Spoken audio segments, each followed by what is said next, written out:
Halo semuanya, selamat datang di FTV. Ini adalah video yang tepat buat kamu yang mau cari tahu tentang cerita cinta hari ini.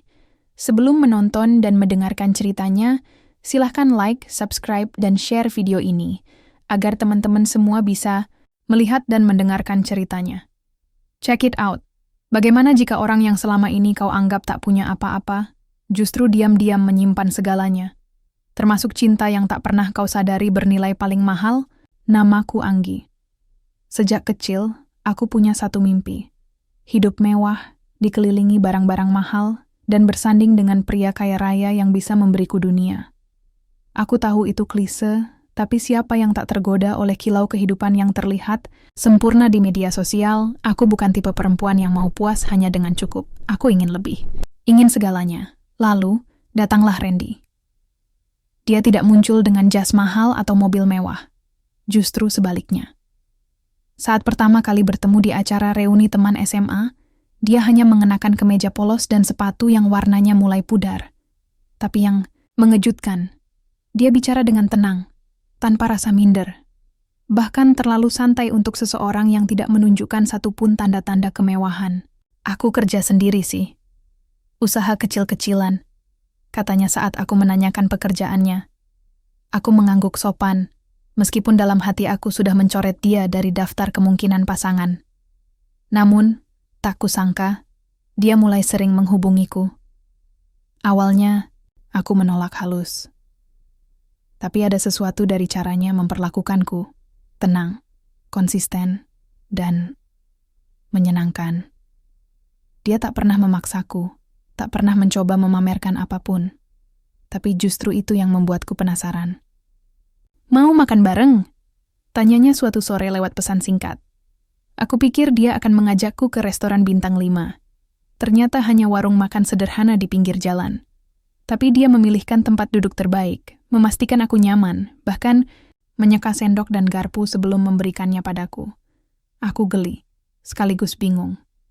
Kenapa pria sebaik ini hidup begitu? Hemat? Aku percaya, sesuatu yang sederhana itu justru bisa lebih tulus. Katanya saat kami menyantap nasi goreng yang harganya tidak sampai Rp10.000. Aku hanya tersenyum, padahal pikiranku berkelana. Apa benar aku bisa mencintai seseorang yang tak bisa memberiku dunia seperti yang kuimpikan? Waktu berlalu, dan kami makin dekat. Randy bukan pria romantis dalam arti konvensional. Dia tidak memberi bunga, tidak membawa hadiah mahal, dan tentu saja tidak pernah mengajak liburan mewah. Tapi dia selalu hadir. Menjemputku saat hujan, menemaniku di malam-malam sulit, dan mendengarkan semua keluh kesahku tanpa mengeluh. Kenapa kamu selalu irit banget sih? Tanyaku suatu malam, setengah bercanda tapi juga setengah serius. Dia tertawa pelan. Karena aku tahu bedanya kebutuhan dan keinginan. Aku tertawa hambar. Bagiku, hidup itu bukan soal cukup, tapi soal lebih. Aku mulai merasa lelah. Mungkin aku berharap terlalu banyak. Mungkin aku salah menaruh harapan pada orang yang tidak punya apa-apa. Tapi kenapa hatiku selalu kembali padanya? Di mataku, Randy tetap pria baik, tapi pelit. Dan aku, wanita dengan mimpi besar, mulai merasa terperangkap dalam hubungan yang tak memberi jalan menuju impian yang selama ini kubangun. Tapi aku tetap bersamanya. Entah karena sayang, atau karena aku masih percaya bahwa mungkin, hanya mungkin, dia menyembunyikan sesuatu. Aku duduk di depan cermin kamarku, memandangi wajahku yang berhias riasan tipis. Cantik ya, tapi entah kenapa, malam itu aku merasa asing dengan bayanganku sendiri. Sudah beberapa bulan aku bersama Randy. Rasanya seperti naik perahu yang terus berjalan, tapi tak tahu akan menuju kemana. Kami dekat, dia baik. Tapi tetap saja, sederhana, terlalu sederhana. Sementara teman-temanku mulai memamerkan cincin tunangan dari pria mapan, makan malam di restoran berkelas, liburan ke luar negeri, aku masih di sini. Menunggu Randy menawariku kopi sachet di kontrakannya yang kecil, atau mengajakku ke warung pecel favoritnya. Anggi, yang penting itu hati, bukan isi dompet. Kalimat itu sering dia ucapkan. Tapi sejujurnya, aku mulai muak mendengarnya. Aku nggak bisa hidup dari ketulusan aja, Ren, ucapku suatu malam. Setelah kami pulang dari menonton film di bioskop kecil yang harga tiketnya separuh dari bioskop di mall besar. Aku pengen hidup nyaman. Aku pengen punya lebih. Dia menatapku dalam diam. Tatapannya tenang, seperti biasa, tapi ada luka samar yang tertangkap di mataku. Apa kamu nggak bahagia bersamaku? Tanyanya pelan. Aku terdiam. Bibirku ingin bilang iya, tapi hatiku terlalu takut untuk melukai. Jadi aku hanya mengalihkan pandang. Hari-hari setelah itu terasa hampa. Aku mulai jarang membalas pesannya. Mulai menghindari ajakan bertemu. Rasa bersalah menyelip, tapi lebih besar lagi rasa kecewa yang terus tumbuh. Bukan pada Randy, tapi pada diriku sendiri, yang sepertinya terlalu berharap dari orang yang tidak bisa memenuhi mimpi-mimpiku. Lalu datanglah Arya. Dia muncul di momen yang pas. Tampan, percaya diri, dan tak ragu menunjukkan kemewahannya. Mobilnya mengilap. Tangannya ringan mengeluarkan kartu hitam untuk membayar makan siang. Dia menatapku seperti aku wanita paling istimewa di dunia. Anggi, kamu pantas dapat lebih, katanya setelah pertemuan ketiga kami. Kamu punya pesona yang harusnya nggak terkurung di balik kehidupan yang membatasi. Dan untuk pertama kalinya, aku merasa dipuja, dihargai. Sementara itu, Randy tetap menjadi Randy. Tetap mengajak ke tempat makan murah. Tetap memakai pakaian yang sama dari 2 tahun lalu. Tetap menghindari pembicaraan soal masa depan. Puncaknya adalah malam itu. Aku dan Randy duduk di taman kota. Angin bertiup pelan. Lampu taman berpendar redup. Aku merasa begitu jauh dari semua yang kuinginkan dan duduk di samping orang yang rasanya semakin tak bisa kuharapkan. Ren, aku mau bicara serius. Dia menoleh tanpa senyum. Aku capek. Capek berharap kamu bakal berubah. Capek bertanya-tanya kapan kamu akan mulai mengajakku ke level hidup yang lebih tinggi. Aku menarik napas. Aku nggak tahu apa kita cocok. Dia diam, lama. Tatapannya kosong tapi tidak ada kemarahan. Justru keikhlasan. Aku ngerti, Gi, suara itu lirih, nyaris tak terdengar. Maaf kalau aku nggak bisa jadi apa yang kamu mau. Dia menunduk, menghela napas dalam. Tapi aku sayang kamu, tulus. Itulah malam terakhir kami bertemu. Aku pergi bersama Arya. Dia membawaku ke restoran atap gedung bertabur cahaya. Memberi hadiah yang hanya kulihat di katalog brand mewah. Mengajakku ke acara sosial tempat semua orang memakai jas dan gaun mahal. Aku tersenyum di foto. Aku tertawa di meja makan. Tapi hatiku hampa. Di tengah keramaian dan lampu yang berkilauan, aku teringat mata Randy. Mata tenang yang menatapku seperti aku adalah rumah, bukan trofi. Tangan kasar yang menggenggamku saat aku sedih. Suara lembutnya yang menenangkan, bukan memikat. Tapi aku sudah membuat pilihan.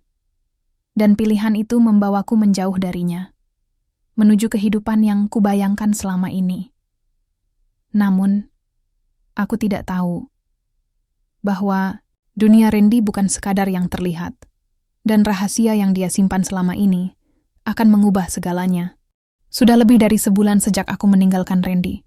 Hidupku berubah cepat. Kini aku dikelilingi barang-barang mahal, undangan pesta mewah, dan pujian atas penampilan yang selalu dijaga. Bersama Arya, segalanya terasa mudah. Tak ada keluhan, tak ada penghematan. Apapun yang kuinginkan, tersedia. Tapi anehnya, di balik semua kemewahan itu, aku sering merasa sepi. Arya pria menarik, tapi terlalu sibuk. Terlalu sering bicara soal uang dan bisnis. Kadang, saat aku menceritakan hari-hariku, dia hanya menanggapi dengan anggukan sekilas atau tatapan kosong sambil memeriksa ponselnya. Aku tak pernah kelaparan, tapi aku sering merasa lapar akan kehadiran. Satu sore yang mendung, aku sedang duduk di sebuah kafe mahal, menunggu Arya yang lagi-lagi terlambat. Saat itu, mataku tak sengaja menangkap sosok yang sangat familiar sedang berjalan masuk ke toko, buku di seberang jalan. Randy. Pakaiannya masih sederhana. Kemeja biru tua dan celana jeans biasa. Tapi langkahnya percaya diri. Bukan seperti dulu yang selalu kalem dan terlihat biasa. Sekarang, ada aura lain yang sulit dijelaskan. Tanpa sadar, aku berdiri dan keluar dari kafe. Jantungku berdebar. Kupaksa kakiku berjalan menghampiri toko buku itu. Saat aku masuk, dia sedang berbincang dengan pemilik toko. Aku berdiri beberapa meter dari mereka. Tak ingin menyela, hanya mengamati. Yang ini bestseller, Mas Ren. Cetakan kedua aja udah habis. Alhamdulillah, semoga banyak yang terbantu. Saya suka konsep jualan buku dengan sistem donasi kayak gini. Mas Ren, aku terpaku. Pemilik toko memanggilnya dengan nama yang sama, tapi dengan nada yang menunjukkan rasa hormat, bukan sekadar pelanggan biasa. Setelah percakapan mereka selesai, aku memberanikan diri menyapa. Randy? Dia menoleh. Ekspresinya terkejut, tapi tak ada senyum lebar seperti biasanya. Hanya anggukan kecil dan sapaan pelan. Anggi, lama nggak ketemu. Aku gugup. Kamu sibuk, ya sekarang? Dia mengangguk. Lumayan. Usaha baru lagi banyak proyek? Sosial. Aku nyaris tertawa. Sosial? Kamu? Bukannya dulu kamu pelit banget bahkan buat ngajak makan di tempat bagus? Dia tersenyum samar, tapi tatapannya tajam. Aku nggak pelit, Ki. Aku selektif. Dan aku nggak suka hidup dalam kepalsuan. Aku diam. Mataku menangkap sesuatu yang lain dari dirinya. Lebih tenang, lebih dewasa, lebih berwibawa. Aku nggak ngerti, bisikku. Dia menatapku lama. Lalu berkata pelan. Aku memang pengusaha, Gi. Sudah lama. Tapi aku sengaja menutupinya. Karena aku capek didekati orang yang cuma tertarik pada hartaku. Dek, aku butuh tahu siapa yang mencintaiku karena aku, bukan karena rekeningku.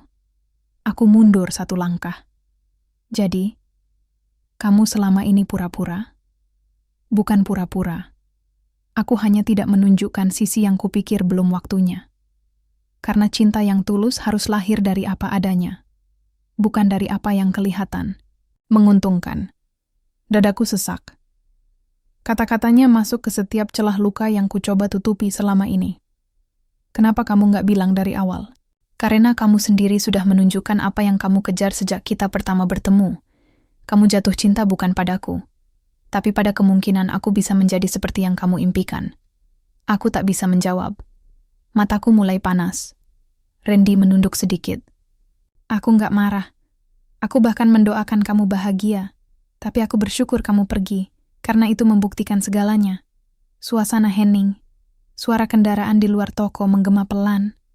Aku merasa seolah seluruh dunia berhenti. Apa kamu masih punya perasaan ke aku? Tanyaku, nyaris berbisik. Dia tersenyum, senyum yang tak seperti dulu. Kali ini ada batas. Ada jarak yang tak bisa kutembus. Aku pernah sangat mencintaimu. Tapi sekarang, aku hanya ingin kamu menemukan yang benar-benar kamu cari. Aku menggigit bibirku. Air mata mulai mengalir. Tapi aku tak bisa meminta dia menunggu. Tak bisa meminta dia kembali. Karena aku yang pergi duluan. Dan sekarang, mungkin sudah terlambat. Aku menatap bayanganku di kaca jendela apartemen Arya, lantai 25. Pemandangan malam kota berkilau, tapi mataku tak bisa menipu hati. Semuanya terasa dingin. Sudah 2 minggu sejak aku bertemu Randy di toko buku itu. 2 minggu sejak rahasia yang tak pernah kuduga terungkap dan mengguncang segalanya. Dan sejak malam itu, aku tidak pernah berhenti berpikir. Hari-hariku bersama Arya tetap berjalan. Tapi ada ruang kosong yang tak bisa dia isi. Dia masih dengan dunia bisnisnya, rapat, pertemuan, makan malam mewah, lalu tidur lebih dulu dengan ponsel di tangan. Sementara aku makin sering termenung. Bertanya-tanya, bagaimana jika dulu aku memilih bertahan? Bagaimana jika aku lebih sabar? Bagaimana jika aku tidak begitu buta mengejar hidup yang ternyata tak lebih dari lapisan luar? Arya pernah membawaku ke galeri lukisan yang katanya akan membuatku terkesan. Tapi tak ada yang bisa membuat hatiku bergetar seperti tatapan Randy waktu dulu, saat dia menatapku seperti aku satu-satunya di dunia ini. Aku punya rencana liburan ke Eropa, 2 minggu ke depan. Mau ikut? Tanya Arya satu malam, tanpa menoleh dari layar laptopnya. Aku hanya mengangguk pelan. Dalam hati, aku tahu liburan itu tidak akan menyembuhkan apapun. Lalu malam itu datang.